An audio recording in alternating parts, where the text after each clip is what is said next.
Sziasztok! A napokban voltunk Dáviddal az IKEA-ban, úgyhogy arra gondoltam, hogy megmutatom nektek, hogy miket szereztünk be. Kezdem azokkal a dolgokkal, amikért igazából mentünk az IKEA-ba, a többi az már csak ráadás.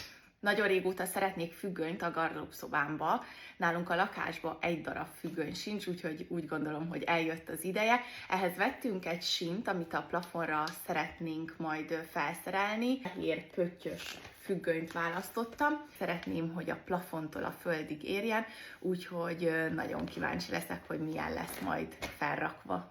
Szerintem sokan ismeritek ezt az IKEA-s cipőrendszerezőt. Az előszobában van egy cipőszekrényünk, ahol szinte csak a Dávid cipői vannak, de hogy így ne akarjátok megtudni, hogy ott milyen káosz szokott kialakulni, úgyhogy gondoltam, hogy vegyünk Dávidnak ilyen cipőrendszerezőt, és hát ha most már az ő cipőszekrényén is rend lesz.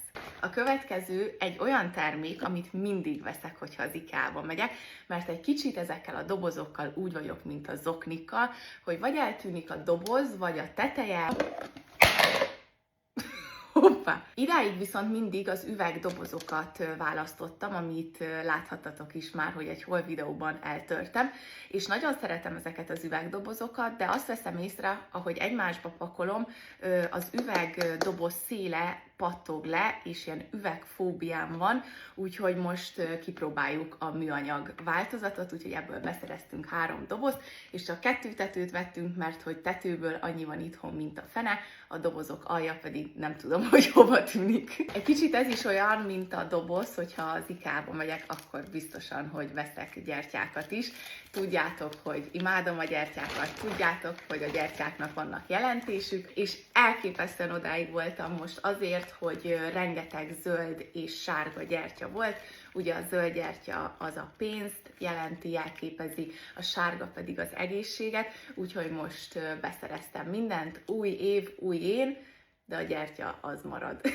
Gyertyatartót viszont nem sűrűn szoktam venni, és már nagyon-nagyon sok gyertyám van, úgyhogy vettem ilyen kis gyertyatálcákat, nem tudom, hogy mi a pontos megnevezése ezeknek a tömb gyertyáknak. Vettünk ebből a tipikus IKEA-s késből egy csomagot, mert ilyenünk van itthon, viszont karácsonykor, amikor tálaltam, akkor észrevettem, hogy hiányoznak ezekből a késekből.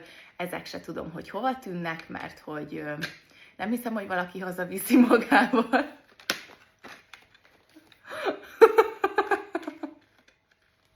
Szóval nem gondolnám, hogy bárki hazavisz magával egy kést, de nem tudom, ez egy örök rejtély, hogy hova tűnnek a dolgok. De nem baj, most beszereztünk ebből még egy csomagot, úgyhogy most már mindenkinek jut.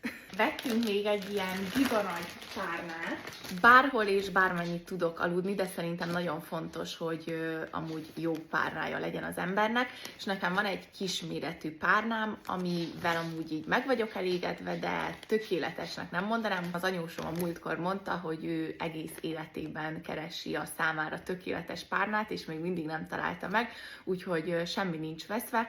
Én is elindulok ezen az úton, hogy megtaláljam a számomra tökéletes párnát, és nagyon-nagyon boldog leszek, hogyha ez lesz az. Az utolsó pedig az egyik kedvencem, ami egy iPad tartó, mert képzeljétek el, hogy karácsonyra Dávid Jézuskája nekem egy iPad-et hozott, mert rengeteg videót vágok a telefonomon, és azt veszem észre, hogy nagyon gyorsan romlik a szemem, és nagyon sokat fáj tőle a fejem, úgyhogy nagyon szerettem volna egy iPad-et, és Dávid Jézuskája el is hozta nekem, úgyhogy nagyon-nagyon boldog vagyok. Ezt a videót is már az iPad-en vágtam, úgyhogy remélem, hogy tetszett nektek ez a haul videó. Írjátok meg kommentben, hogy nektek melyik a kedvenc terméketek, és legyen csodaszép napotok!